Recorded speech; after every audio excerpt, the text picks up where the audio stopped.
नमस्कार दोस्तों, हमारे YouTube चैनल संस्कार बुक्स क्लब में आपका बहुत बहुत स्वागत है। आज हम श्रीमद् भागवत गीता के अध्याय 5 के श्लोक 1 व 2 बारे में जानेंगे। इसमें कर्मयोग, ज्ञानयोग व संन्यासयोग के बारे में बताया गया है। आइए वीडियो शुरू करते हैं। अध्याय 5, कर्म संन्यास योग, ज्ञानयोग और कर्मयोग की एकता, सांख्य का विवरण और कर्मयोग की वरीयता। श्लोक 1, अर्जुन उवाच संन्यासम कर्मणाम कृष्ण पुनर्योगम च शंससि यच्छे ऐत्योरेकम तन्मे ब्रूहि सुनिश्चितम। श्लोक की हिंदी। अर्जुन बोले, हे माधव, आप कर्मों का त्याग यानी कर्म से संन्यास लेने के लिए कह रहे हैं और साथ ही निष्काम कर्मयोग का गुणगान भी कर रहे हैं। मुझे निश्चित रूप से बताएं कि दोनों में से कौन सा श्रेष्ठ है।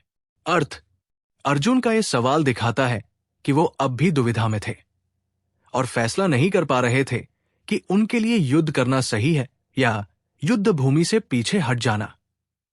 अध्याय 4 के कई श्लोकों में भगवान ने कर्मों के प्रति लगाव को छोड़ने और उन्हें भगवान को समर्पित करने की बात कही है और श्लोक 42 में उन्होंने अर्जुन को कर्म योग में टिककर अपना कर्म करने के लिए कहा है।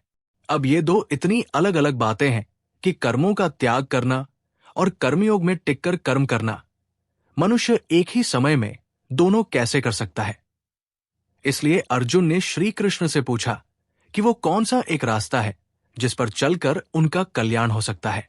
श्लोक 2, श्री कृष्ण उवाच संन्यासः कर्मयोगश्च निःश्रेयस्करावुभौ तयोस्तु कर्म संन्यासात् कर्मयोगो विशिष्यते। श्लोक की हिंदी। श्री कृष्ण ने कहा, कर्म संन्यास और कर्मयोग दोनों ही कल्याण की ओर ले जाते हैं, लेकिन दोनों में से कर्मयोग ज्यादा श्रेष्ठ है।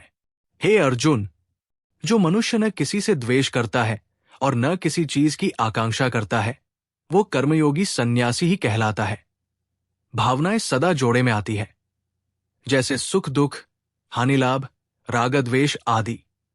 इसलिए इनसे मुक्त रहने वाला मनुष्य सुख से रहता है और संसार के बंधनों से मुक्त हो जाता है। केवल नासम भी ज्ञानयोग और कर्मयोग को अलग अलग मानते हैं, जबकि इनमें से किसी एक को भी जीवन में उतार लिया जाए तो वो मनुष्य को कल्याण की ओर ले जाता है। ये दोनों ही योग मुक्ति देने वाले हैं। असल में जो मनुष्य इन दोनों को एक देखता है, वही यथार्थ को देख रहा है।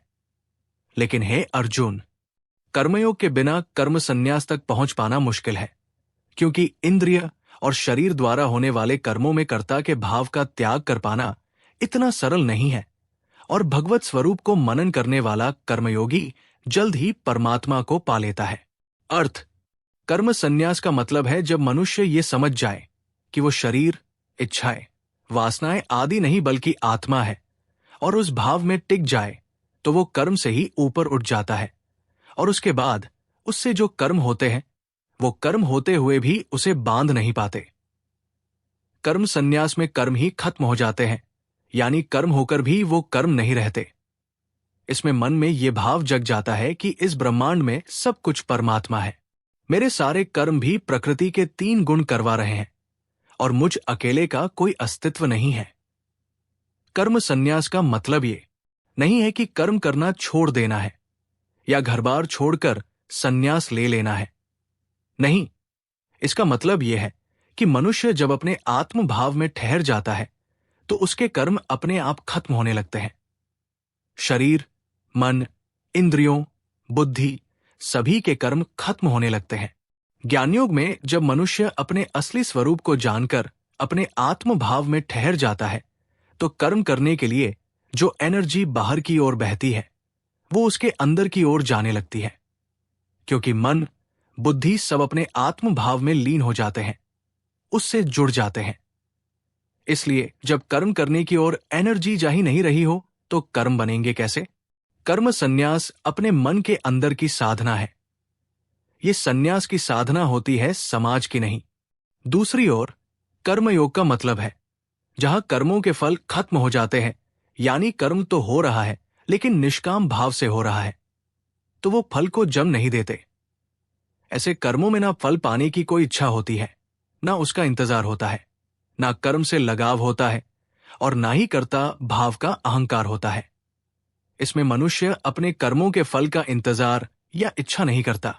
इसमें कर्म करने के लिए एनर्जी बाहर की ओर बहती है। इसलिए इसमें कर्म तो होते हैं, लेकिन क्योंकि भावना निष्काम है, इसलिए उसके फल नहीं बनते।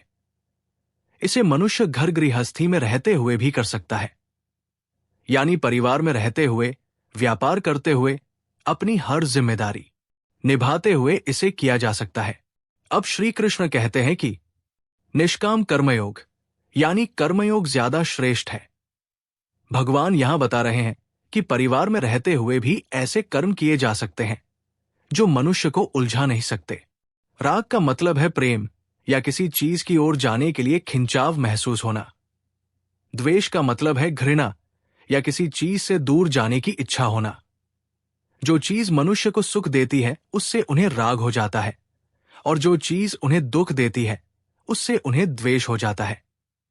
जब मनुष्य इन दोनों भावनाओं से आजाद हो जाता है और उसमें कुछ पाने की इच्छा नहीं होती, उसे ऐसे मनुष्य को सन्यासी कहा जाता है। इस श्लोक में यह भी बताया गया है कि ये दोनों योग दिखने में अलग अलग लग सकते हैं, लेकिन ये दोनों ही मनुष्य को एक ही जगह लेकर जाते हैं, यानी दोनों ब्रह्मा तक पहुंचाते हैं। इसका मतलब है कि रास्ते महत्व नहीं रखते, बल्कि महत्व तो मंजिल का होता है। इसलिए अगर मनुष्य इनमें से किसी भी रास्ते पर चलते हुए कर्म करेगा तो वो उसे ब्रह्मा तक पहुंचा ही देंगे। यथार्थ का मतलब है जो जैसा है उसे वैसा देखना। जब तक मनुष्य आत्मा के तत्व को समझेगा नहीं, उसमें ठहरेगा नहीं, तब तक वो सच को कैसे देख पाएगा। मनुष्य तो अपनी मान्यताओं, कल्पना, अहंकार आदि के आधार पर दुनिया को देखता है, इसलिए उसे अक्सर सच दिखाई नहीं देता। उसे वो दिखाई देता है जो वो देखना चाहता है। इस श्लोक में भगवान ये भी समझा रहे हैं कि निष्काम कर्मयोग के बिना कर्म संन्यास को पा लेना काफी मुश्किल है, क्योंकि सिर्फ कर्मों को छोड़ देने से दुख का जन्म होता है। दुख के आने के बाद मन बेचैन रहने लगता है, जिससे शरीर खराब होने लगता है और फिर बुद्धि काम करना बंद कर देती है। इसलिए सब कुछ छोड़कर बैठ जाना इस दुनिया में प्रैक्टिकल नहीं है। सब छोड़कर बैठ जाने से मनुष्य की स्किल खत्म होने लगती है। निष्काम कर्म योग मतलब कर्म के फलों के लिए कोई इच्छा ना होना। इस तरह जब मन से फल की इच्छा खत्म होने लगे तो धीरे धीरे कर्म भी खत्म होने लगते हैं। इसलिए निष्काम कर्म योग ही वो रास्ता है जिसके जरिए कर्म संन्यास पाया जा सकता है। कर्म योग ही धीरे धीरे कर्म संन्यास बन जाता है। सच्चा सन्यासी वो नहीं होता जो कर्मों को छोड़कर बैठ जाए, बल्कि वो होता है जो हर लगाव और इच्छा को छोड़कर कर्म करे। यदि आपको हमारा ये प्रयास अच्छा लगा तो प्लीज इस चैनल को लाइक, शेयर और सब्सक्राइब करना ना भूले। धन्यवाद।